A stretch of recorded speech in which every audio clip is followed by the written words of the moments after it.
A very warm welcome along to the Voice of Boxing podcast in association with Loungers TV. Delighted to have somebody I go way back when with today, a former world champion, a world-class pundit, analyst, commentator with DAZN these days, the very, very good bloke that is Barry Jones.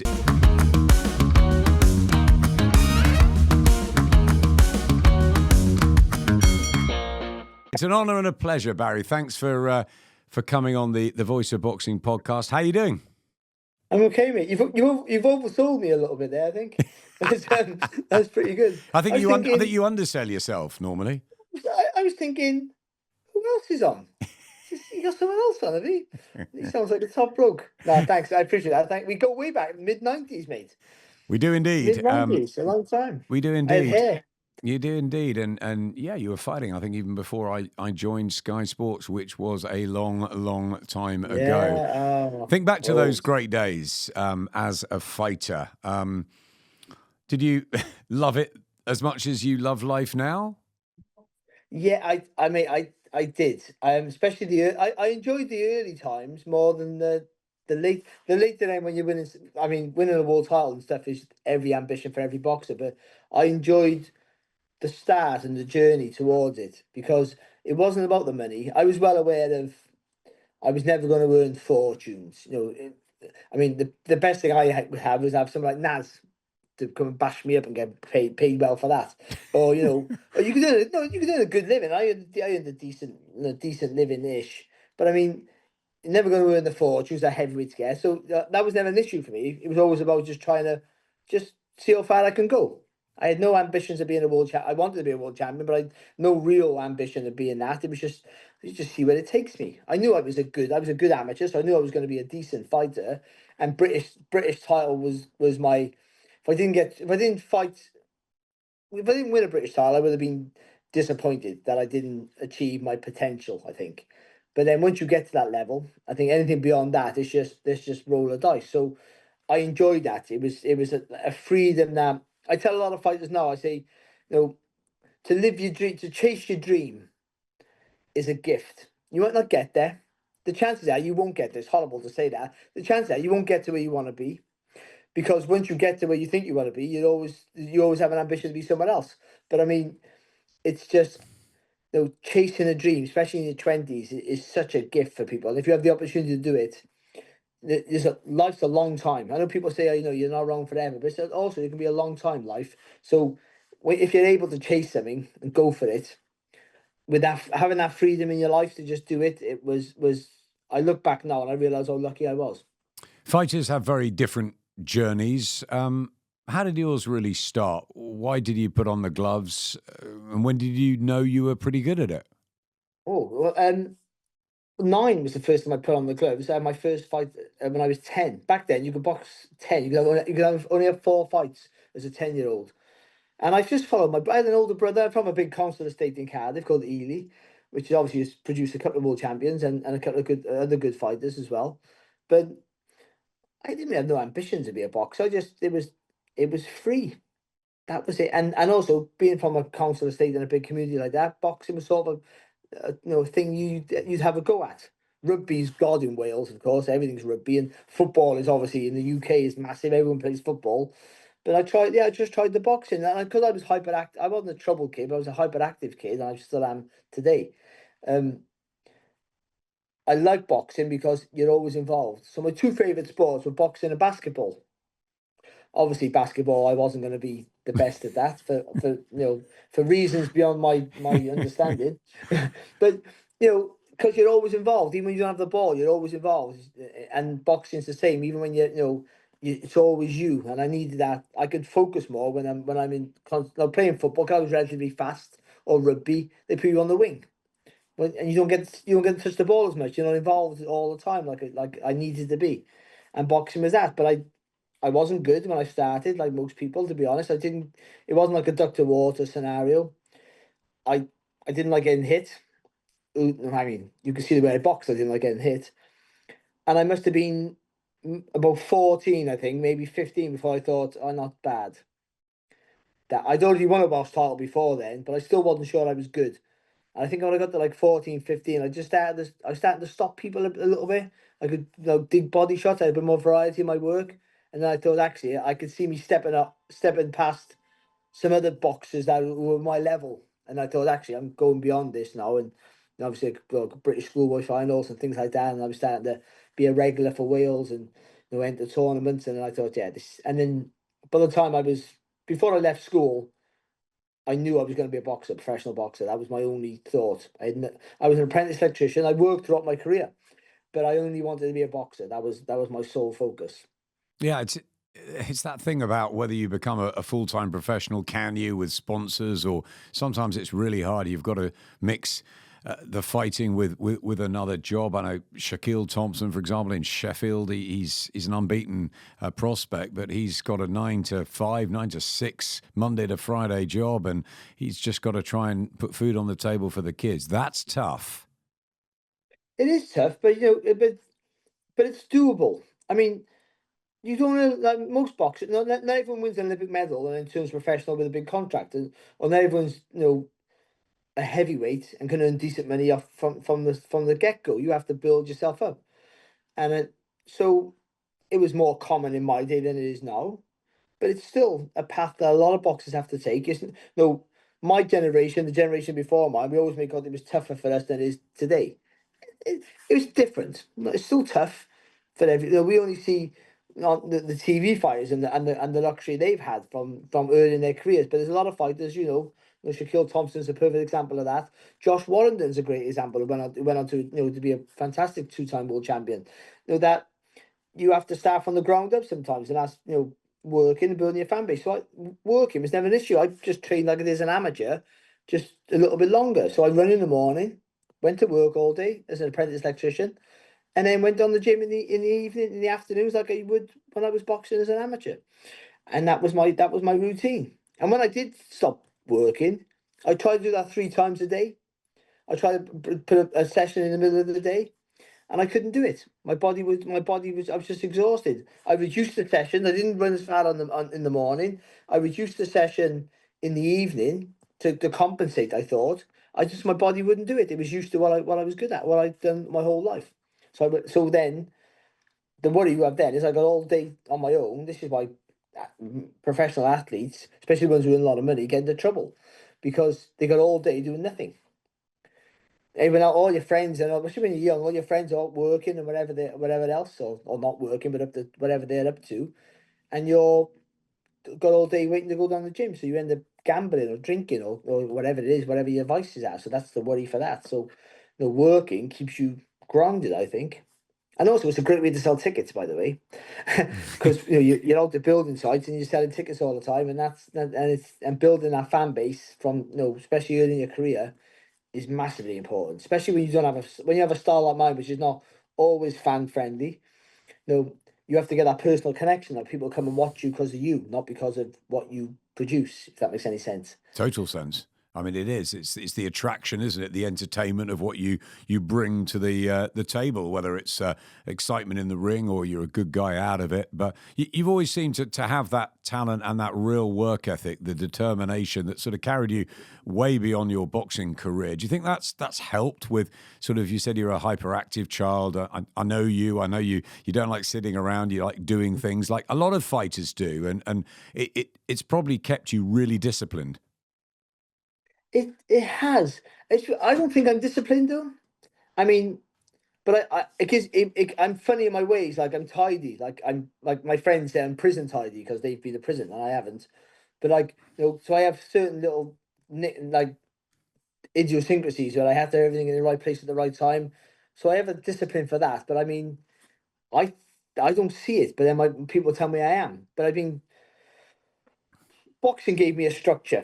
I think that's what it does. It gives you a routine and a structure that should help in your later life. But sometimes it doesn't because you end up searching for something that's not there. I think that's that transition when you have to retire, whether it's by forced retirement or your own choice or just age, whatever it is. That transition to a normal life, let's say, is confusing. More than difficult, it's confusing because you think you would just naturally all the strengths and the qualities you have as you say, it seems obvious. All the qualities that made you a good professional athlete should bode well for the future. And you put that same dedication and mindset and discipline and determination, application to anything in life, then you should be successful or relatively successful. But you put all that into your boxing career because you know you're good.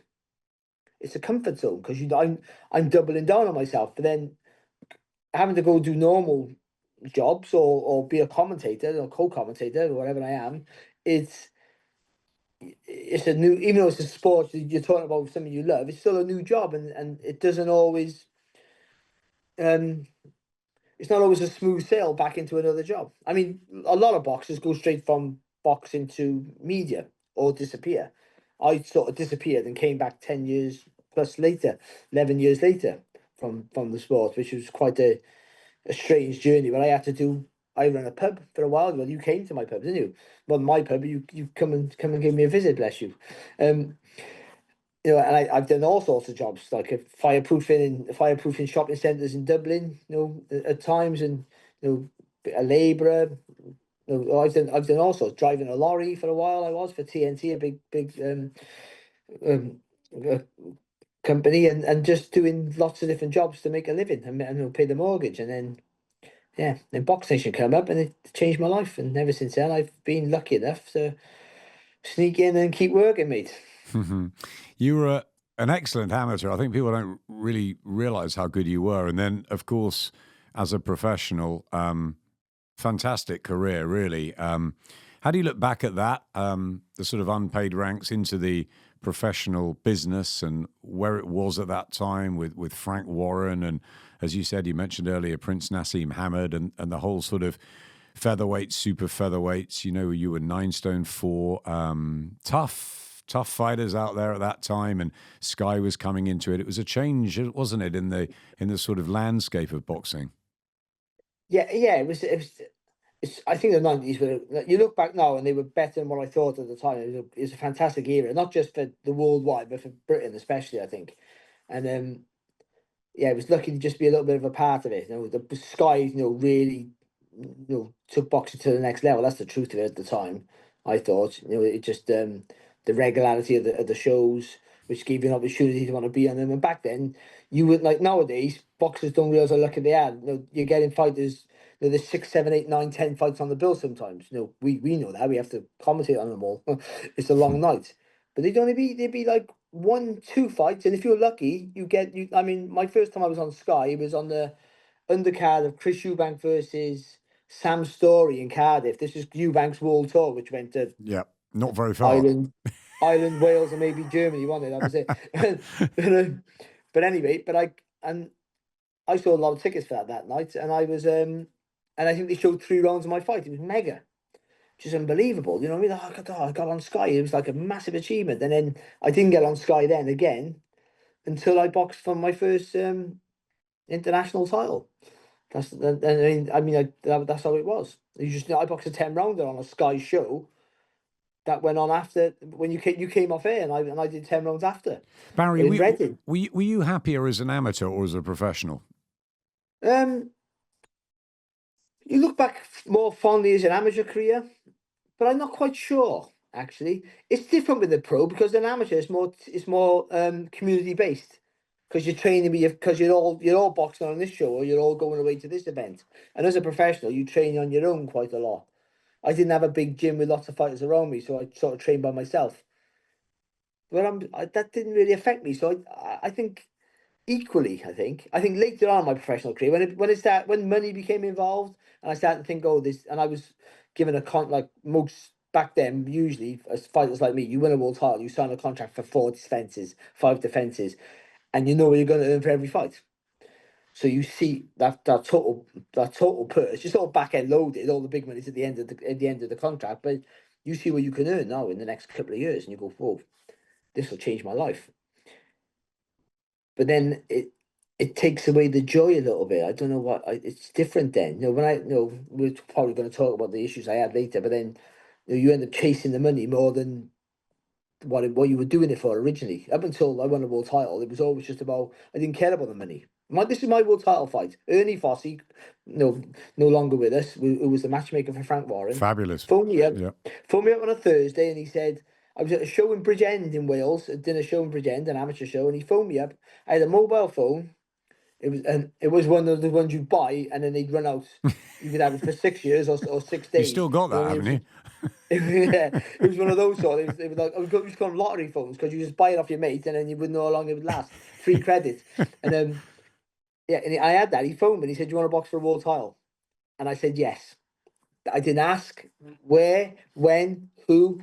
I didn't ask anything. I just said yes, and because I didn't care about the money or who it was or where it was, just a world title shot, and that's all that mattered. I mean, really, I should have said, "Who is it? How much am I getting? What's the all these things you should worry about your career for your financial game?" But it was just like I was just in it to do stuff and win stuff and try and be as good as I could be. I didn't know. I didn't know my ceiling. I didn't think it was world level. I'll tell you that much. Nowhere near. That's the truth of it. I mean, I just never in my wildest dreams thought. I mean, I always dreamed of being a world champion, but I mean, they were just dreams. That was it. And then when I got that phone call, because I got in the top 10 in the world in the IBF ratings, so I thought, if I get a couple of more fights, and maybe I can get an opportunity, maybe with a bit of luck. But I was 23. You know what I mean? I was 20, actually I was 22, 23. So still early days to develop. So when I got the call, I just went, yeah. I remember I phoned my dad up and he said, "Send boxing for a world title, Dad." And he went, "Shut up." So I'm not box for the world title. And he asked the same question. He said, "Who you fight?" I said, "I don't know." He said, "When?" I said, "I don't know." "How much?" "I don't know." "Well, weight." Because I was a super featherweight, but I was really a super bantamweight, really. Yeah. Who boxed as featherweight. Because the super bantamweight, when I turned pro, it wasn't really, there was around 6 fighters in super bantamweight in the UK. So I wanted to be a featherweight champion like Howard Winston. It was a hero of mine, of course, a Welsh world champion, a featherweight. And then I went to super featherweight because Frank Warren gave me an opportunity to box for a international title. And I just said yes. Barry, how come you got with Frank Warren? What was the journey like then? He spotted you. He knew about you as an amateur. Were you knocking on his door? No, he didn't. I mean, I was 10-0 when I went to Frank. So I started. My first manager was Billy Aird. Yep. Former heavyweight contender. He used to be a referee for a while, and Billy was a lovely bloke. And Pat Thomas was my trainer, 2-time British champion. Pat Thomas was, and so I went 10-0 with them, and then I boxed an eliminator for a British title. I'd already beaten the British champion, Michael Devaney. It was a good fight, Olympian Michael Devaney was, but I'd already beaten him early in my career. So I had a good apprenticeship actually. My first fight was a guy called Craig Upton, who at the time was 3-0 and 2 knockouts. That was my debut. I'm like 18 years of age, and my debut was a guy who's 3-0 with 2 knockouts. And there was no YouTube then, or no real internet really, to really check up. You just had to fight him. Take some. Had to fight. Yeah, I mean, it was stupid because it was the home fight and everything, but that's how it was, you know. And then my third fight was Michael Devaney, a former Olympian, and who went the Olympics with the UK, with GB, sorry. And then went on to win a British title after I beat him. So I knew I could beat him. So I boxed and eliminated. I took it as a day's notice against Justin Murphy, who was a good fighter. Justin Murphy, undefeated at the time. Justin was. He boxed for England as well as an amateur, good fighter. And that's where I got my cauliflower ear from, because I wasn't fit. I mean, I was ahead, and then he clawed it back. But when you're tired and your vision's sort of like not as intense, I kept slipping shots. I kept banging my ear. My ear was just full of blood. Like that, it was unbelievable. It was, and I scraped home against him, luckily. And then I'm boxing Michael Devaney for the British title now, and then I was told it wasn't an official eliminator, and I just went, "Oh, this is too much." And then I got a job. I got a chance to work in Ireland, and I gave up boxing for like 10 months, and I went to work in Dublin. I mean, that's a bit crazy now thinking about it. The young professionals coming through I can't do this. I'm going to go and do something else. But what was it that you just had to? Sorry, Adam, I got to say, mate, I mean, that happens more than it doesn't. More fighters more undefeated fighters walk away because they're not. It's no one's fault. They're not blaming anybody. Do you think they lose the love? Do you think it's financial, a bit of everything? It's not, and you think, because bear in mind, we're all amateur stars. I was European silver medalist, and these guys were British champions, European, world, Olympic, and we're all told we're the best because we sort of are. So, and we're all told we're going to be brilliant. So, and for some fighters, for a long time, we're told they're going to be brilliant. So, and a lot of people, and not just a lot of people are telling you this, and it's I know that's saying everyone can't be wrong. So if enough people are telling you you're good, you just believe you're great, and then you start, and then you turn pro, thinking it's going to be a fanfare, and everyone's going to be. I didn't feel like this, but that's what happens. And then they turn pro, and they're bashing people up, and they're looking brilliant, but then they can't sell tickets, or their style's not great, or they're flyweight, not a heavyweight, or you're from Wales and Wales is a big seller, you're from the northeast, whatever, you're not from London or you're not from Manchester, whatever the sexy part of the country is at the time. No, Cardiff's been, I mean, all the people on the back of Joe Calzaghe benefited. If they were from Liverpool, they wouldn't have got the opportunities at that time. It's how it works. Just right place at the right time, and you fall by the wayside because you're disillusioned. That's the word I'm looking for. Disillusioned, because you think it's gold, you're going to turn pro, everybody's going to go, wow. And they don't. And then you go, what's going on here? This is shit. And you don't persevere with it. And a lot of boxers then, they don't work. And sponsorships dry up quickly, or they're not enough to keep you going. And you think you're going to earn lots of money, and you're not, because you're earning peanuts, and that's just the way it works. And you just go, this is just a waste of time. What am I doing this for? And that's what took you, and it took you to Ireland and just sort of gave you a break.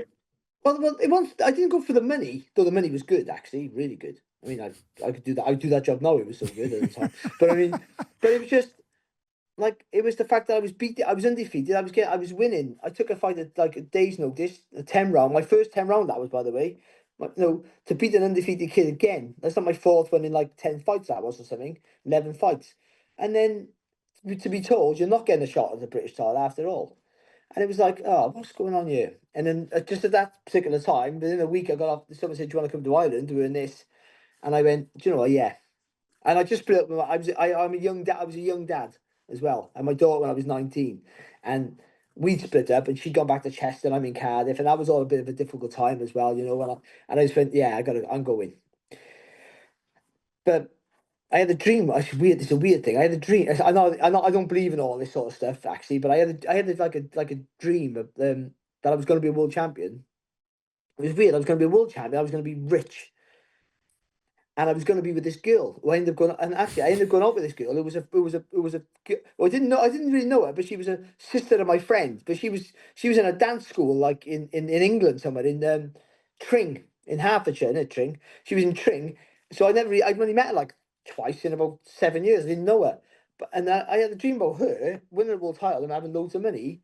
And within that dream, within 2 years, we've been dating for like 18 months, and I won a world title. And you were to get rich. And you were very, very rich. No. Yeah, 2 out of 3 is not bad. I would have changed the 2 out of 3. I would have taken one away and added another one, maybe. But no, but it was just weird. It was just like but that dream made me just leave Ireland, and then sorry, I dragged this on. And then Ronnie Rush at the time opened his gym in Ely, with Steve Robinson had lost his world title at that point, and I just went down to Ronnie's and started training with Ronnie's, and I said, I'm going to come back. And he went, I'll take you to Frank. And then we drove to London to see Frank in the Dorchester, in the lobby, by the way. Sat me down. Within 5 minutes, I'll sign you. He didn't know me. He just like, you're undefeated. And what, in the lobby? You didn't even get a nice dinner or anything? I think he might have offered me a sandwich or something. I'm sure he did. I'm sure he did. Sandwich to go. Listen, no, Frank's been. I got no issues with Frank Warren, by the way. I know people always got an issue with their program manager. Listen. He gave me a world title shot. Yeah. Which I don't think I deserved. So I got on, and without him, I wouldn't have got it. And he might not have done it for me, but he still did it, and I benefited from it. And so I got to be thankful for that forever. You know what I mean? You could have paid me more. but listen, you only pay what you're worth. I was well aware of that very early. I could sell tickets, but you got to be TV friendly to earn money. That's what it is. Yeah, we had good wins. Peter Judson, Afif Jelti, that was a good one. I remember. That's still my best win. That's my best win. Yeah, because he was beating everybody, wasn't he? He just won the French title 2 weeks before I boxed him, and so I knew he was decent. For winning the French title back then was hard. They were good fighters back then. The French fight, they're good again now. Actually, they had the resurgence, haven't they, lately? But so I knew he was going to be good. But I thought I could beat him, and I did. But he could hit. He could really. He hit me. He hit me with a body shot in the 11th round. He took all the wind out of me. And if I didn't have good legs, he would have stopped me. But then he came over. Then he came back over, and he beat Charles Shepherd. Stopped Charles Shep. Stopped Charles. He didn't just beat him. Stopped him. Charles was good. Tough guy, Charles, wasn't he? Yeah, he stopped Alex Moon. Mhm. Alex was a good fighter, good, Yep. very good amateur and decent pro. Yep. And then to beat Dean Pithy. Dean Pithy too. Was he was the last man to beat Naz, wasn't he, up until Pereira? Mhm. So and Dean Pithy was told as a pro was going places, wasn't he, Dean? So yeah, that win aged better after I beat him as it goes. Yeah. So, but also beating him gave me a good rating in the IBF, which obviously ended up then giving me an opportunity to box for the WBO, as boxing turns out. Having a high rating in one organisation gets you an opportunity at another organisation's belt. Talk me through that. Frank got you the opportunity. He may not have paid you quite as much as you wanted, but you got that, and you won that world title. And you said earlier that you didn't know if you could. It was something that maybe wasn't the ultimate thing. It was winning. Let's see, to win a British title. I'd be disappointed if I don't. But then you get this opportunity, and you're suddenly a world champion, which few fighters can say. Their world title means everything in the end, and obviously it's helped you hugely post career too. No, it's changed. Winning that world title changed my life. I wouldn't be doing this job now, even though I had a long break from retirement, and so I never thought I'd be doing this job in the first place. But I still, that tag has some gravitas that gives you work opportunity. You have to earn your job in the end, but it was massive. It was like I tell people is now if you're a Man United fan, it's like playing in Old Trafford. If you're a rugby fan, it's like playing in the Millennium Stadium or Krug Park or whatever it is, whatever your dream of is. And this was in the London Arena, right? It was on a big show. Yeah. Big show just before Christmas. It was just before Christmas because it was on a Friday because it was so there was 5 world title fights. It was Mickey Cantwell got a cut against, I can't remember the guy he boxed, I think he's from Thailand. Then I won my world title against the Colombian. And then Agent Dodson, or Agent Carew. He was a good fighter. Yeah, good. But he lost to Winky Wright. Mm-hmm. I remember that. Bingham beat Anthony Bingham won or defended the British title against Matthew Thurwell. I remember that. Yep. Stopped him with a left hook. Yeah. And then Robin Reed lost to Sugar Boy Malinga. He did. That night. He did. And then a couple of hours later, Naz beat Kevin Kelly in an absolutely brilliant fight, which sort of overshadowed my win, which I wasn't very happy about. No, but it was a fantastic sort of a event to be around. But yeah, I didn't care where it was. It was irrelevant to me. I'm boxing for a world title. All I gotta do is win and like winning. I remember having that belt, and like just unbelievable it was. And all my friends, we took 2 or 3 coaches came up to watch me. I mean, there was loads of burglaries and robberies in around my area, building up to the week of the fight. No, there wasn't really. Loads of drugs sold, but honest God, like what coming up just like what was it? Like 5 days before Christmas, whatever it was, to come up like spend all that money. No, I can't. That's a debt I can't repay for people. I really can't. It wasn't. It was less than 5 days, wasn't it? It was like oh no, it was like 7 days, 6 days before Christmas. 6 days before Christmas. But I mean, I had my belt, and I went to bed about 3 o'clock in the morning, and then when I woke up, I couldn't open my eyes. My foot was looking for the belt. I knew the belt was on the bed because I wasn't quite sure it was real. You know what I mean? I had to this can't be real. Like, and then when my foot touched the belt, the biggest smile on my face, I started crying. I'm on my own, just like, oh, I've done it. I was like, what am I going to do now? I've done it. Like, it doesn't matter. It doesn't matter what I do now. Nothing matters. I mean, you quickly have different aspirations after that. But I mean, for that week, a great Christmas, what a Christmas I had. But I mean, for that week, nothing mattered in my career. If I didn't box again, who gives a shit? Look what I've done. You know what I mean? If I lose my first fight, I didn't want to lose anything, but I've won something that I never thought I'd win. How many rounds I've done in my bedroom shadow boxing, pretending to be Sugar Ray Leonard. You know what I mean? Winning world titles, and things like that. And then for it to happen. And every boxer will tell you the same thing. This is not a unique story, by the way.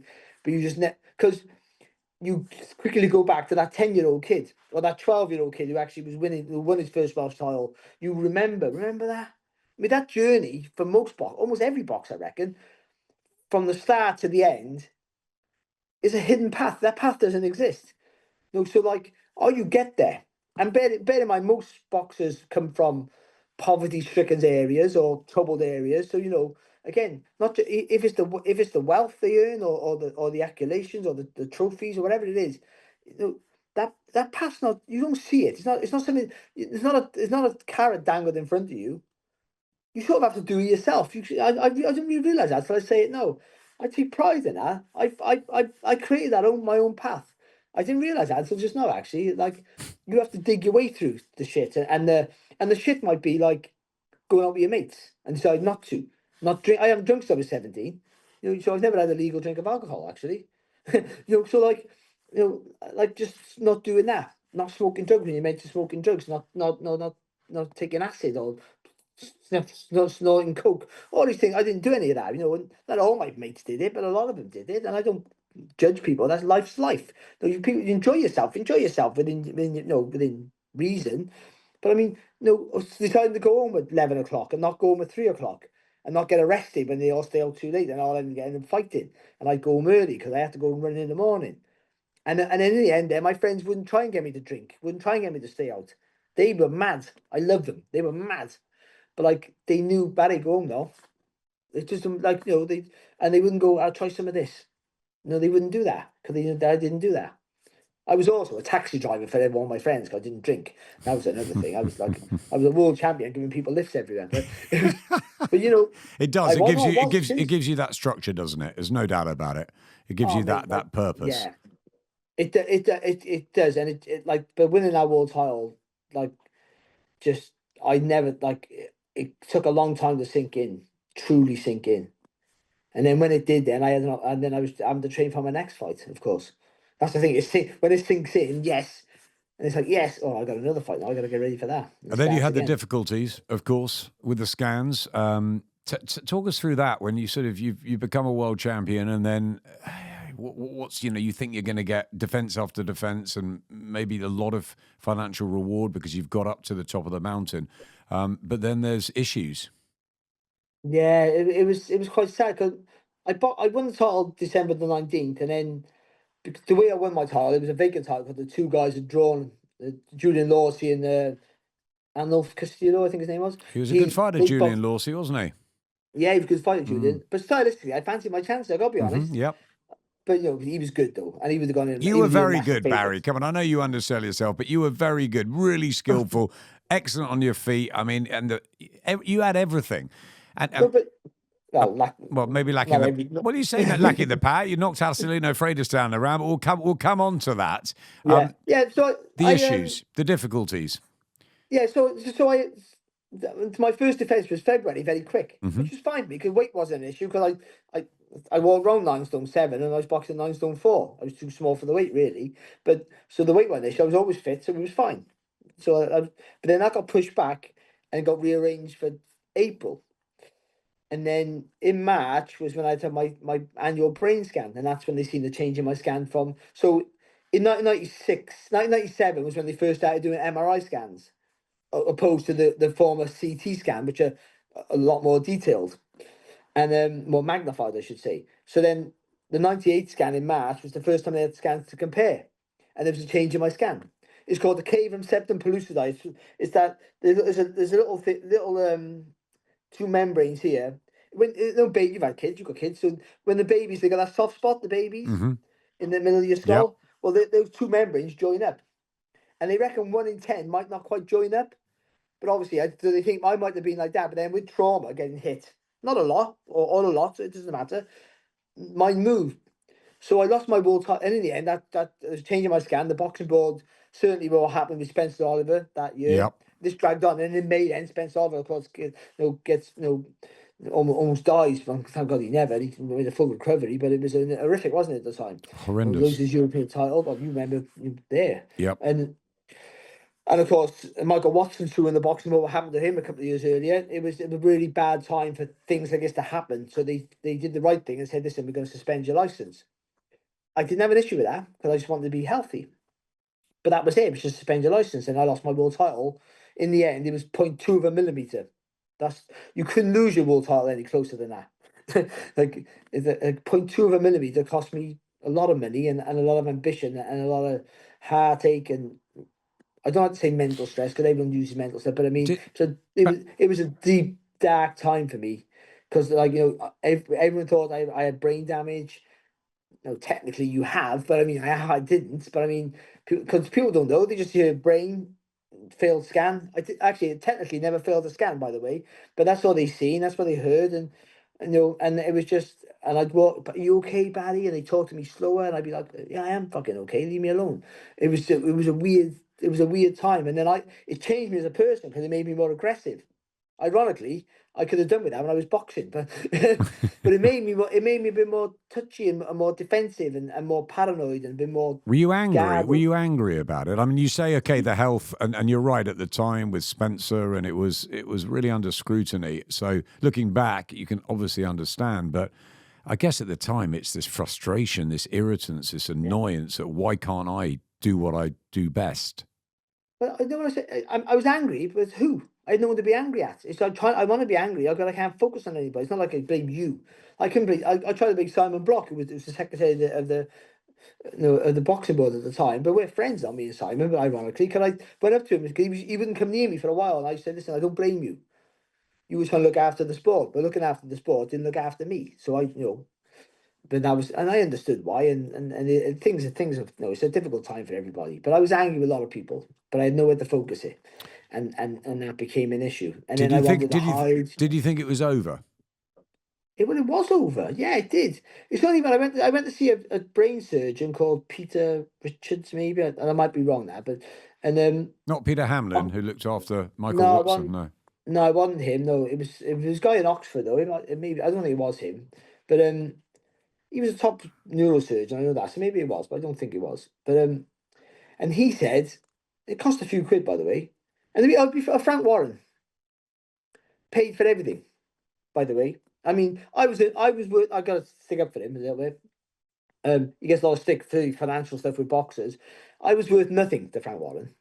Nothing, especially at that time, and he was king of the world, wasn't he? All the shows he had all the big fighters. What am I? I'm nothing to him. And he paid for the barrister, paid for the scan. Did he pay for the scans? I paid for the scans. Maybe I paid for the scans, but he paid for the barrister. The barrister cost a fortune.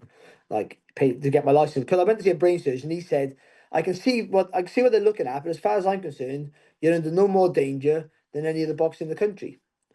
And this is where the problem started because I went back to the boxing board with this information, and they still said no because their boxing board doctor, who's a GP, jack of all trades in the medical industry. They're brilliant. I'm being facetious here, but I got a guy who's a specialist in his field saying he thinks I'm fine.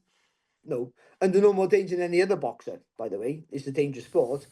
And then you got your British box board doctor, who's a GP, saying no. After I given that evidence again, and that's when I got the barrister involved because then it was like I should have sued them. Really, that's what I should have done. I should have, because they had no right to withhold my license from me at that point. And it was this, and I'm not a guy who just wants to box with all means. If there's an issue with me, I walk away and be thankful they saved my life. I mean, see the way I box. I'm not a brave guy, I'm a jab and move guy. But anyway, Every and it fighter's took a brave who gets in the ring. yeah, I know that, but it took a long time. It took like 18 months of my life out, and then as it goes, when I won the world title, my weight division wasn't the strongest in the world boxing. It wasn't weak, but it wasn't the strongest. But then when I came back, if I get this right, when I came back, by the time I boxed Freitas, I think Yoel Casamayor, the Olympic gold medalist, is one world champion. January 2000, wasn't it? Yeah. Freitas? Yeah. Yep. Mayweather was just about to challenge. I think Mayweather, a couple of months later, wins a world title, the WBC world title against Gennaro Hernandez. Yes. Or forget about Mayweather, Gennaro Hernandez. There you go. That's enough. Yep. Diego Corrales is just won the IBF title, and then that's Sereno Freitas. I mean, what a set of champions. I think at that point, when Mayweather beats Hernandez, I think that's the best division in world boxing at the time. At that time, you got pound for pound the biggest puncher, pound for pound, which is Freitas. Yep. You got Corrales, who's a 6'2", or somebody 6 foot. Amazing fighter.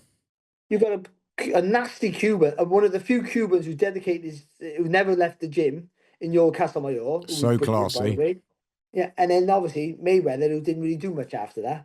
I mean, that is possibly the 4 best champions of all time in that, or certainly in modern times. That's an unbelievable list. If I had to choose a champion, I would have picked Freitas in the end. Actually, Cause maybe I can outbox him if he doesn't knock me out. But all the others, the reality is, however well I do, it's some like two of them are master boxers compared to me. The other one's, he's 6 foot and can punch. So I got to try and and I'm going to struggle with all three of them. With the lack of power I had as well, massively. I don't beat any of those. There's no shame in that, by the way. I mean, I give it a go, but I wouldn't beat them. And so Freitas would have been my choice. What a choice. I mean, Acelino Popo Freitas, I mean, for those who don't remember, was a beast from Brazil, a wonderful, wonderful fighter, very heavy-handed, great character as well. And I remember the build-up to that fight. I mean, they just about got him on and off the scales, didn't they? I'm not sure sort of how much he weighed on the night, but you had it all to do, didn't you? Yeah, he never made the weight. I got no excuses for that fight, by the way, because he beats me whatever happens. And I'm happy to say, I'm not happy, but I can admit that. I got no problem with that. I'm happy it was a guy who was better than me rather than a guy who I could have beaten. But he did make the weight. He never, I mean, he's gone from Brazil. He's too big for the weight anyway. But he went from Brazil to like the northeast in January. So he couldn't make the weight. No. And honest God, he was like a dead man walking. I remember. I was standing right by the scales when he weighed in, or tried to, or sort of. Yeah. I mean, they had a drink. They had a drink on him before he literally sort of threw him. I don't know if he touched the scales. It was like very, very lightly. Oh, it was horrific, wasn't it? I don't remember because I remember because the WBO official was sat over in the other side of the room. I remember. And Ronnie Rush smacked the drink. I can remember he smacked the drink out of Freitas' mouth as his trainer went to give it to him. Yep. And then it was the job. I didn't care. I thought, look at him, but no way is he going to be ready for. I said, no way he's going to be ready like tomorrow night.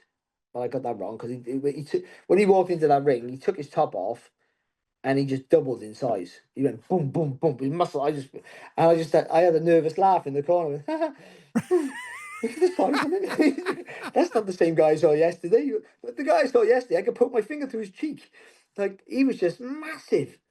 I mean, what surprised me was his speed, though. I knew he was going to be powerful, and I sort of knew. I should have really thought I had the job. I was going to be decent at the job I do now back then, because people asked me about how the fight was going to go, and I said, listen, when he hits me with the first big punch, if I'm on my feet, he can't beat me. He's not going to box me. He can't beat me. If the first big punch puts me down, I'm in trouble. And the first big punch he landed with put me down. Didn't hurt me. Oh, come on, Barry. I'm not blowing smoke here, but the thing I remember of that fight was you putting him down, because that was the most extraordinary thing. I mean, okay. He put you down a number of times. Freitas won the fight. I think we're all expecting that. But the thing I remember from sunny Doncaster, or whatever the temperature was in January 2000, was you surprising the world by putting him down and probably surprising yourself. It was good left hook, it was. To be fair, I got to give Ronnie Rush his credit for that, God rest his soul, because he said the guy commits to every punch. He's so big and powerful, such a bully, like, and he did. By the way, he hit so hard. I mean, I'd never been on the floor my entire life. Over 100 amateur fights. Well, at that point, 19 pro fights. Never. I've been hurt, but never been on the floor ever. Amateur, pro, never been dropped. So I'm proud. I thought I could take a good shot. And the first shot he hit me with, I didn't feel, so I wasn't worried about that. And I did the right thing. I didn't jump up. I took the 8, 7, got up. I was fine. But he hit me like the body shot cracked my rib straight away. First round, boom. Like it was so much pain. But the headshots he hit me with, I mean, one time I went down voluntarily. I had to go down because he hit me so hard, I couldn't see straight. I was like everything was going like this. I mean, I just knew enough. The next shot that hits me puts me to sleep. So you go down to try and win the fight. I mean, no shame in going down as long as you get back up to try and win, and that's what I tried to do. So it's so hard, but he committed to every shot. He threw that overhand right, and sometimes he bring that right foot forward and square it up. And Ronnie said, if he throws that right hand, if you throw a left hook as he's throwing his, you'll get him, and it worked. And it was fresh in the mind, but it sort of messed me up a bit because I had a tactic to stay tight and move a lot and make him chase me and spin him. Because he didn't make the weight. He was tired of the weight. He's a big, powerful guy. Make him miss. He'll tire, and then I just keep the fight close. But then when I dropped him, I should have gone at him, and I didn't. And I didn't get back to my original tactic. I just stood. I did the worst thing. I just stood in no man's land, waiting to get hit. And he obliged in full. I mean, but I always go back. I used to work in schools. Another job I did after I retired, and do a thing called self-esteem through sport. I do boxing training in school for kids. It was one of the most rewarding things I ever did. And I would reference that fight more than the world title fight, because I'd say, like, that's the proudest moment, and it is the proudest moment of my career. That fight, winning the world title is everything, but like, I never knew how tough I was, or tough at all. But I got knocked down 6 times, and kids are going, why was that proud? Were you proud of that? I said, because I got up 6 times. And it's a metaphor for life. That's what I used it for, a metaphor for them. So, like, cause these kids I was with come from really bad areas and bad home lives and all the rest of it. Not all of them, but most of them. And I go, like, life is not very nice. Life is sometimes like that fight. You're up against it, you're getting battered, you're getting beat up, or everywhere you look, it's just a punch coming your way. You can't defend it, you can't do nothing about it, you just got to take it. But all you can't do is give in. You got to get up, and that will define you as a person. They were boys, so I say a man, but it applies to women as well, of course. I mean, but that defined me as a person. I knew that I could double down and just keep getting up and coming back and coming back, and I know. And even if I don't succeed, it doesn't matter, because trying is everything in life. You don't want to go through life thinking I didn't try. And I sort of used them to get him around. But I said, watch that fight. It's on YouTube. You watch it. You watch me get beat up, and have a laugh and a joke. But think of what I said to you now.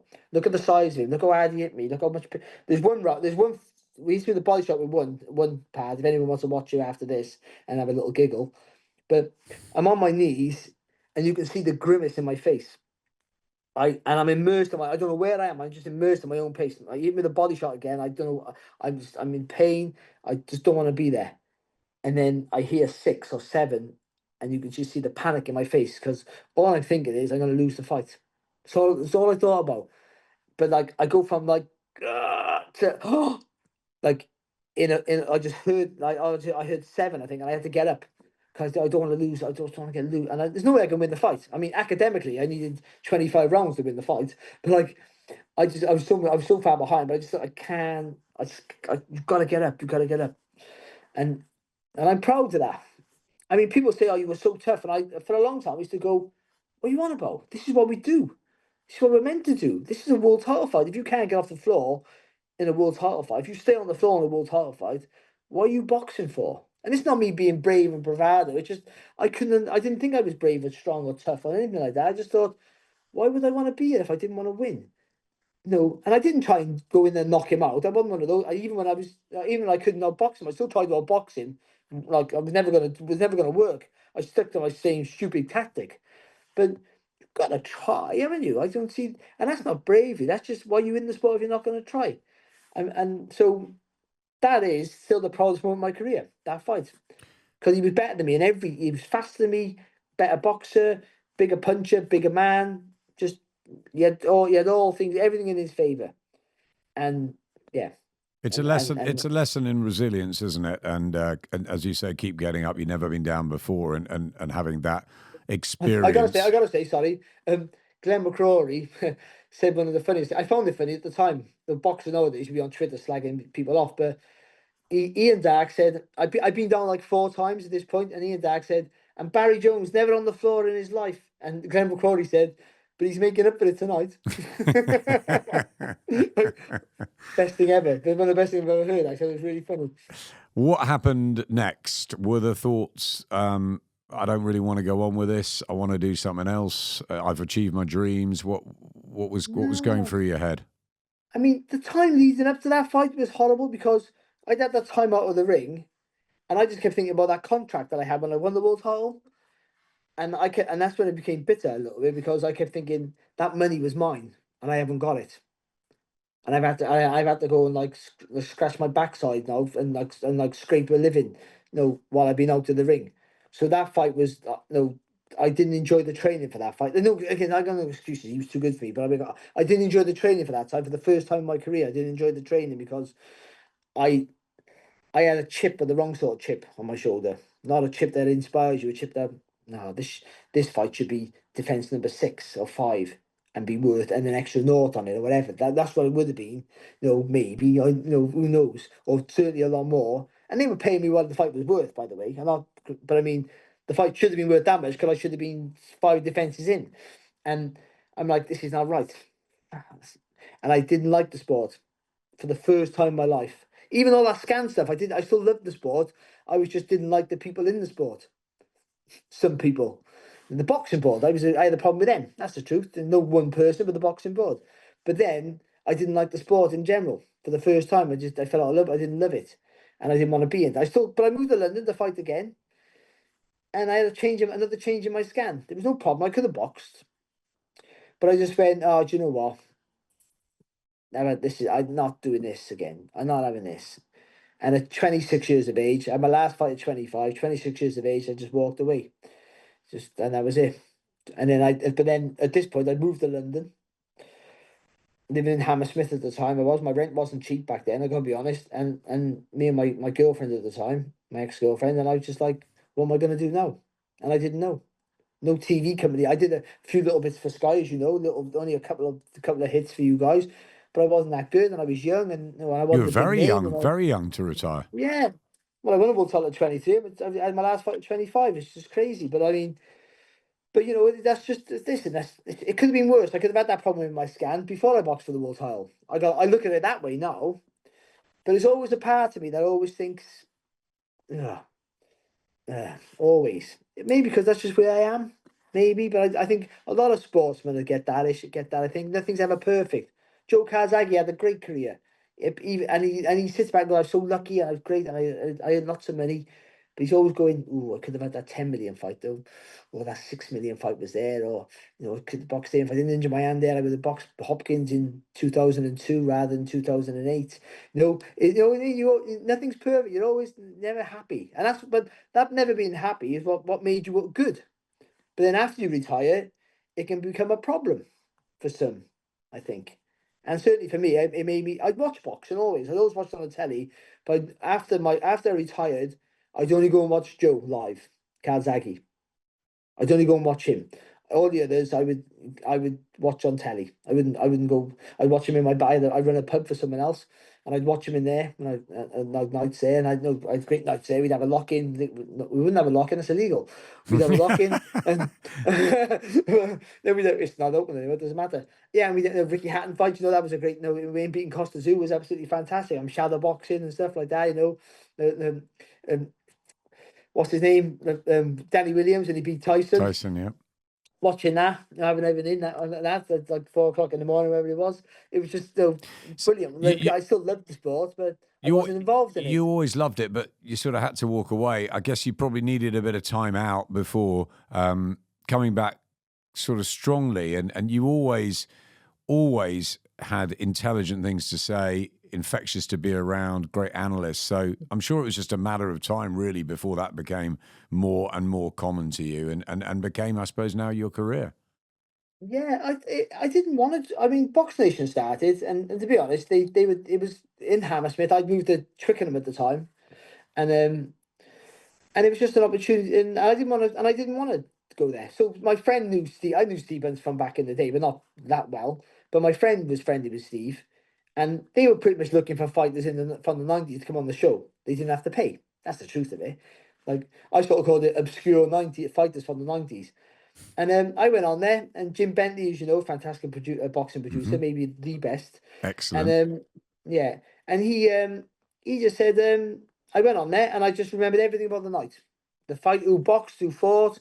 Oh, I got on the changing room. I shared a changing room, of course, with fighters and stuff, and just talking about the experience. And he said, "Do you wanna come back on?" Kevin Mitchell was still boxing Frank Warren. Do you want to come back on?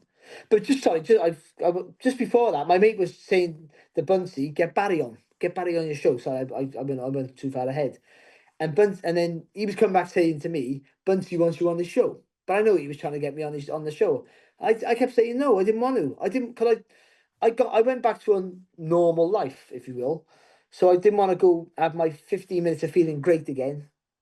Box Station was really small at the time, but it was still TV and boxing people, and to feel great and then go back to do work the next day. You know what I mean? I was doing security for X Factor at the time, actually. For X Factor British Got Talent in Fountain Studios in Wembley. You've done a few things, you have. Nothing I haven't done. Nothing. Scuba diving, I haven't.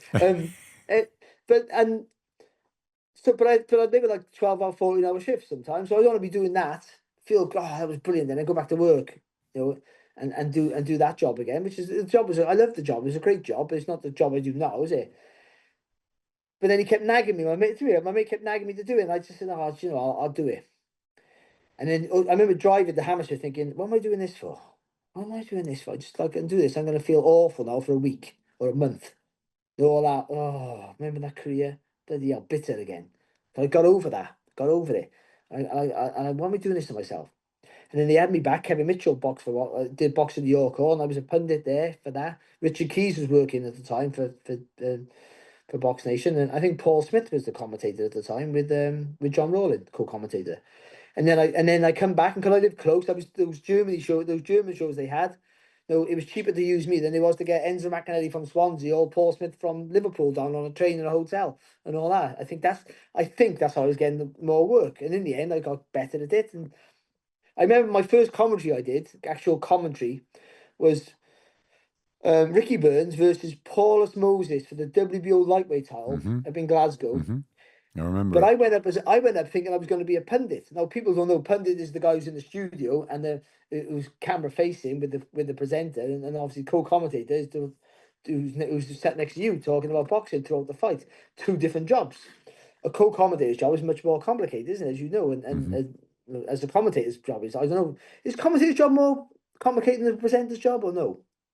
I think it's different. Yeah, it's a sort of different skill. They're all but they're slightly both different, hard, aren't aren't they? they? Actually, Yeah, yeah. I mean, I've always loved commentating because you're there, you've got the action in front of you, and you're living and breathing every second. Whereas I think presenting is, yeah, you do your bit at the beginning, then you reflect. It's just a different role, isn't yeah. it?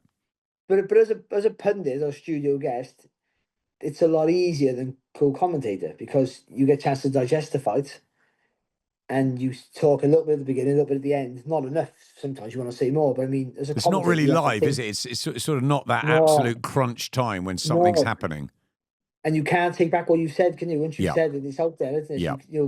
And I mean, you've never done it before. I mean, I almost walked away that night. I went to Glasgow to be as I thought, a studio guest, and then they went, "No, you're commentating. Sit at the ringside." And I went, "No, I'm not doing that." I said, "No, it's not, I'm not doing that. No, no, no, no. You must be joking. I haven't got no notes either, by the way, really." And I go, "No, I'm not doing that. No." And I thought they were taking the mick out of me. I thought they were winding me up. I was starting to lose my temper a little bit. And I went, "I'm not doing it. I'm not doing that." No. And I was so nervous. And I did it with Alex Steeman, who's a really good commentator and a Hmm. lovely guy. And a good friend of mine now, Alex. We've done some good stuff with we did Golovkin, Canelo Golovkin Yeah. won Big. in Vegas together.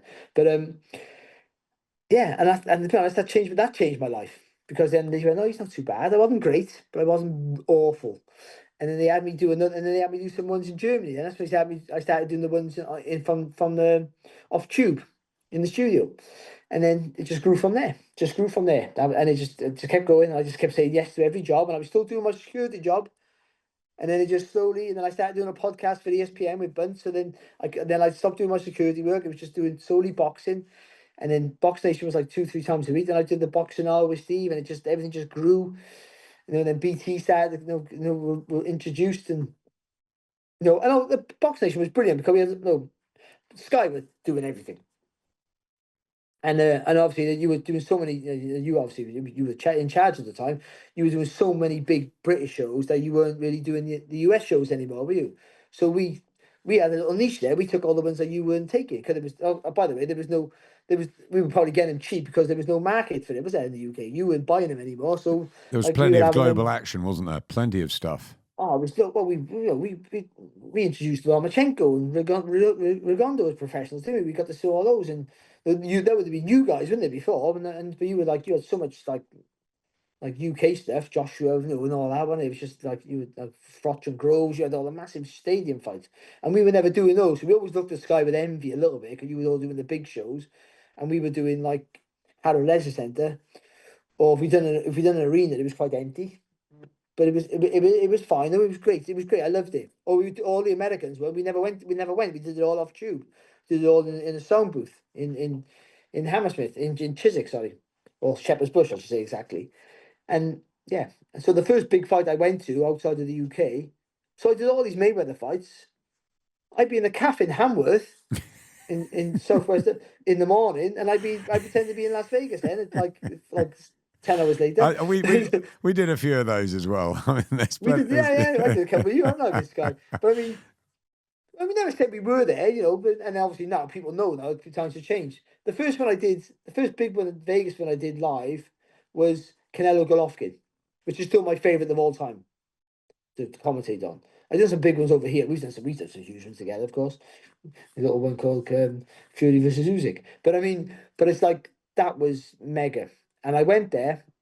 Box Nation didn't have the money to send us. Alex Steeman went on holiday to go and watch the fight.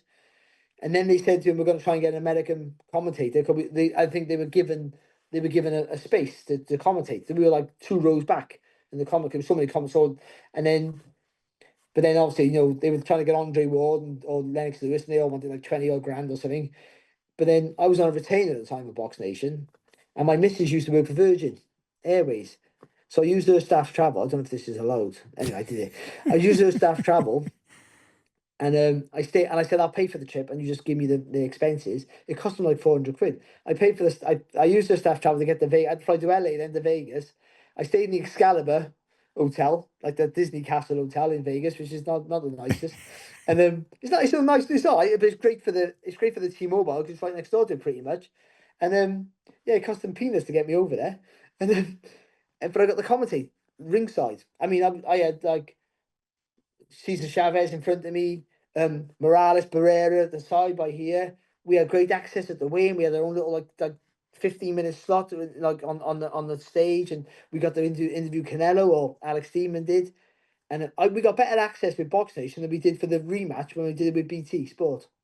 It's unbelievable, though, isn't it? Just having the opportunities to do this sort of stuff and still be around the sport that made you, that you love, and get the I guess the privilege. I always find that the privilege to call a fight, or to be there and to bring entertainment to people, and to watch what you love. Do I know I love it? Like, a job's a job. So sometimes you can go, oh. No, some jobs are not glamorous jobs, and you're like, oh. But those jobs 10 years ago, 11 years ago when I started doing it, would have been mega for me. But now they're like, oh, little job in this leisure centre, this, but work's work, money's money. And also, it's a privilege. As you say, it's a privilege. But even the big jobs sometimes you go, oh, it's like 7 fights on this bill. Sometimes you go, well, Barry, look where you are. Like Saudi. Saudi can be, Saudi, the last Saudi shit. It's a long night, isn't it? The boxing night, the actual night. We're commenting on a lot of fights there, aren't we? And then you go, it's a long night. We get there at 2 o'clock. We don't leave there till 3 o'clock in the morning. And then I go, I've done bins. I've driven lorries. I've been in people's lofts with cable, with 1.5 cable in my mouth. Trying to find a hole with the screwdriver to get it down for the ceiling rolls, covered in rock wool. And I was fireproofing shopping centres in Dublin, Blanchardstown. You know what I mean? Things like that. I'm the rat they stick up in spaces no one else can fit. Or I've done security for people spitting in my face and things like that. Big fellas want to film me in, or just sitting on the coal for 10 hours. And look where I am now, commentating on the biggest fight. The Fury Usyk won. That's the biggest fight of our generation, arguably, isn't it? And I'm covered in blood. The blood, like Fury's blood, was all over my head. You know what I mean? Or where's that at the rematch? Massive occasion like that. I go to Riyadh, Vegas. Like, I don't want to get into this because you'll trump me on the places you've been with this job. But I mean, Canada to do David Lemieux versus the Billy Joe Saunders, like Montreal, which I went as an amateur, which was great because it was like the same place when I boxed as an amateur there. But like just the places I've been, the people I've seen, the fights I've been to, like Fury Wilder 1 and 2, like just like LA, Vegas, like I've been to Kazakhstan. To Kazakhstan, like who goes to Kazakhstan for anything? Like it's just mad, isn't it? Like just commenting on professional boxing. Like I've been on ESPN, been on Sky. I mean, literally, I work for everyone, don't I? At the minute, I'm quite blessed. Like it was just like and DAZN, like a worldwide platform, and just using me. Like they can use anybody. There's bigger names than me in the sport, and but they use you, and it's just like, oh. I'm on the phone today, just finished. I'm doing Channel 5 now in March. Like, it's like, I'm on Channel 5. So a few years ago, I go, wow, I'm crazy. And people around our job who were just doing little things would do some horrendous things to get the opportunity to do what we do. So yeah. I mean, listen, no one more than you know what it's like. 'Cause you've done the biggest fights, in the history, and then you've done tiny little small hole shows where nobody's listening, nobody's watching. I've done those shows on YouTube and the YouTube channel. But you have to just treat every fight of it, because with some of those shows you do, those little shows, are some of the best fights. Some of the 100%. best fights. 100%. Not all, not always. To be honest, they are, but there's no. I mean. Barry, I still love it, whether it's the small halls or the big arenas. When there's a remind yourself, haven't you, at times? When there's a fight in front of you, there's always fighters that want to win, and they've got something to do. Whether it's a step on the ladder, whether it's a world title. To me, of course, there are mega occasions. There's the glamorous nights, but also the spit and sawdust is something that is always really, really close to me. What before we finish, Barry, what fight stands out for you as one that? I mean, you said about Canelo and Golovkin. Is there a favorite fight? Is there a favorite fighter at the moment that you just think, wow, I'm so lucky to be up close and personal and calling this guy or this woman? I always get told this because I'm small, but it's Jesse Bam Rodriguez. Mm-hmm. He's my favorite fighter today. Ironically, because my favorite fighter, my two favorite fighters in the last sort of 15 years have been Chocolatito, Roman Gonzalez, and Bam. Same weight classes. Hopefully they don't fight each other. I mean, that'll kill me, because Gonzalez is past his sell by date, unfortunately now. Though still beats almost everybody else. But Bam is brilliant. He's a beauty to watch. I mean, I watched him from afar, maybe on the latter days of Box Nation, and I went, this kid's special. Like, the movement around the target is unbelievable. I always say to people, there's a semicircle around the front of your body, and if you can dominate that as a boxer, you're beating everybody. Lomachenko proved that with the movement. You haven't got to have the sharp movement like they, but you have to just be in charge of that space at all time. And he does it just as good as anybody. He's beautiful to watch, and luckily he boxes on his own, and luckily, because they know I'm such an absolute fan. But I still call his fights fairy, by the way. But I mean, they get me over. So I've done his last couple of fights. I didn't do his last fight in Philadelphia, but the two before that in Phoenix, I got to do ringside, and it was the last three actually I've done. I also did Sonny Edwards, which was a great fight, a real great fight to watch, and him against Juan Francisco Estrada, an all-time great, and that was a beautiful fight to watch. I mean, and that sums it up. It was a beautiful fight to watch. It was unbelievable. To watch him is a joy. Watch him up close. I flew to Oakland once to watch Paul Smith box Andre Ward. Mm-hmm.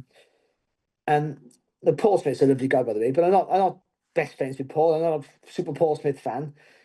But it was an opportunity to go because I thought Andre Ward was going to retire. I didn't think he was going to box again. He did, but it didn't have too many after that. But I thought I wanted to see him live because seeing people, seeing people live and seeing people on telly is two different things at times. You don't see the intricate stuff. And I watched him. Okay, he was a level above Paul Smith, but to watch what he did with his feet and how he changed the angle of his shot to open up that defense of Paul was brilliant. Paul didn't box too bad, actually. I think he was quite brave, as he always is, but he didn't box too bad. But Andre Ward was brilliant. And to see the way he just moves his feet like quarter steps, that front foot especially, just to get a different angle, you can't see it because you watch it on TV, you watch the upper body, you don't really see it. And it was just, I watched more of the feet than I did the hands. And I flew out there on the Saturday, flew back on the Sunday. I went just to see that. I thought, I'm not going to see him again, I'm going to do it. And I don't regret things like that. And but Bam's similar. He doesn't box the same, but to see him live is a thing of beauty. But my favourite fight I've commentated on is Canelo Golovkin when it was a super fight, both at their peak, I thought. The two best chins in world boxing at the time, and still, maybe the two best chins of all time, arguably. And it was for just a high quality of pace. All right, the result wasn't what it should have been. That's the only controversy. And all it didn't have was a knockdown, ironically. Of those two, didn't have a knockdown because their chins are so good. But to see, I mean, commentating on it spoiled it because I wanted to watch it too much. You know what I mean? I could have spent half the fight going, oh my God, what? One of those. It was brilliant. And that was that was a great week. But I've had some, watching Terence Crawford dismantle Errol Spence as well was brilliant as well to watch that. So some things, Fury Wilder too, the way he just said, I'm gonna go and walk through him.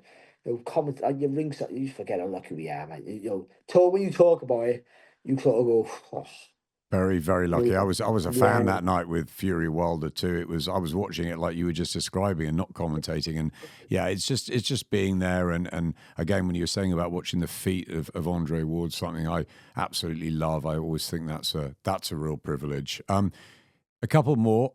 Favorite fighter in the female rankings. I guess that women's boxing has been unbelievable in the last few years. Katie Taylor, Amanda Serrano, Clarissa Shields, so many. Who's your favorite? I got two. I got three. Sorry, so that narrows it down. No, but because they're in different stages of their career, it's so Sandy Ryan is one of my favourites.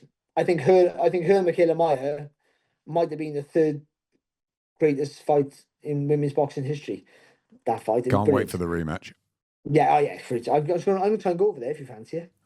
Should we get nick some works off some people? Should we? Let's put our heads together. I guess you've got to do it, haven't you? Absolutely. Yeah. Lauren Price, obviously, because she's Welsh and she's brilliant. Yep. And I think she did, and I do think she does a really good job on Natasha Jonas. I really do. And the reason I say that, because I think she beats the Natasha Jonas at any stage of Jonas's career, and that's a statement because Jonas is fantastic. By the way, it's not people think you say that you think Jonas is rubbish. I don't. I think she's brilliant, and I'm going to think against her. But I think her and there's a oh, I got a few now. Lily Winch. Keep an eye on her. She's a young girl. I think she's like 4-0 now or something. She had a loose fight. She's really good to watch. She's really good. But now I'm talking about that, I can open it up now. Which is good for women's boxing. Also, you can pick a few more names if you like to. But I'll stop there. But yeah, so there's lots of good women. Some of the quality hasn't been great, let's be honest. But some of it's fantastic. And they're my at the minute they're my three favourites in different stages of their careers, I would say. What about a real talent to watch out for this year that's going to break through? Oh, mate.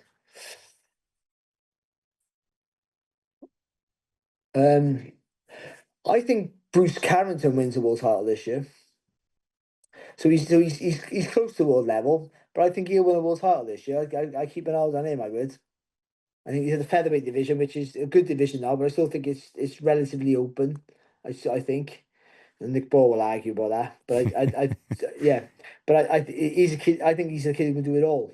Carrington. He's had some really hard fights as well, so his apprenticeship has been good. I think that's disguised how good he is because he's had some tough fights, and they go, oh yeah, we got hit here, but he can fight on the inside. He can box well. Yeah. I could talk to you all night, but one more about the heavyweights, which obviously has completely exploded under Turki Al-Sheikh, who's got everything happening. Alexander Usyk, obviously, standout of 2024. Who's going to be the heavyweight remembered from this year, 2025?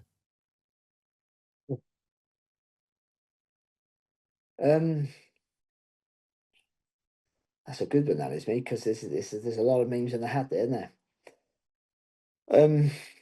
But it boils down to who you think. It might boil down to who you think's going to win February 22nd against Dubois and Parker. I think because then whoever wins that might go on and have a bit of a reign. But I do think that by at the end of the year, Moses Atama picks up a world title because I think they all separate. I do. So I think he picks up a world title. So I think if he does, it'll be his year then, won't it? I think for the age and the way he fights, I think his style is just beautiful to watch it has the elegance and the excitement you need for the connoisseur and the armchair fan to get engaged. I think he has that, and he doesn't need to be a talker. He talks well enough. He doesn't need to be a braggart because I think the way he fights and his arrogance, his confidence, which borders on arrogance, is enough to sell him when you're big. So I think the year might end up being his by the end of it. But I think up until that point, it'll be whoever wins either Parker and Dubois. And I would say I fancy Parker. Just. It's a fascinating time for boxing. Moses Atama, I think you're right. Absolute love watching him. I think there's many that are going to come through in 2025. The last one from me, Barry, is how long do you want to do this? As long as they want you, because we love having you. We love listening to you, your insights, your honesty, your analysis. Is this a job for life? As long as I'm able to do it, which I mean, it's not physically taxing, is it? I'd like to do it forever. I mean, I always say if I won the lottery, I'd still do this job. If I win the massive Euro Millions, I'd still do this job. Then I also think I wouldn't take some shit off people, so they probably get sacked quite early. But I mean, but I think I'd want, yeah, you know what I mean. You don't feel, who are you talking to? But yeah, I hope you never know what's around the corner. And every time a fighter retires, I go, oh no. Every time a big name fighter retires, I always go, oh, here we go. That's my job at the Jeopardy again. And I understand that, but yeah, as long as it's pragmatically until my mortgage is paid off, that's the truth. I mean, honestly, that's what honesty is what I'm getting paid for. Is that's the truth? Because once my mortgage is paid, then no, I'm fine. Then I'm okay financially. I'm good. It doesn't matter then. But I want to do it forever. Like I want to do it. I'm getting older now. I still think I'm like 30. Not I still think in my 30s, not in my 50s. You do, don't you? You do, don't you? I forget. Yep. I look at myself in the mirror and I go, oh, that's not. Is that me? What happened to you? Last week I was combing my hair back. No, and it's just yeah. So I think if people still want me, then I can do this job a bit longer. But you never know, you know, with boxing, how it affects you, and do it that affecting me later on in my life, or does it not? Am I a lucky one that misses all that out, or you just don't know, you know, how you're gonna age and stuff like that. No, and the good thing, I'm a commentator, not a camera guy. So the thing about being on camera is you have to be the fame thing's a big factor because they always want the next biggest name on, and also how you look. If I was, if I look like Gary Stretch, then I'd have a job for life, wouldn't I, in front of the camera? Can you? He's a supermodel. Even though I saw him the other week, I still fancy him. You know what I mean? And but a commentator, it doesn't matter what you look like, do it? If you're short, bald, and ugly, you can still do the job. As long as you can talk, you can still do the job forever. But it's a great. Darren Barker's reignited my love in many ways. Not my love, my lack of moaning about it, because he's like a little kid, and he's still relatively new to the job. Do you know what I mean? He's not new, but he's going to be doing like properly. He's been doing it for 5 years, but probably like 4 years. So he's still got that. No, he's like that real buzz. Like every fight's just brilliant fights, and he brings that back to you. So we all giddy for fights again, and I enjoy that. And work with new people. You work with new people. That's the good. You know, you get nervous when you work with a commentator and have to work with another commentator. You're really nervous.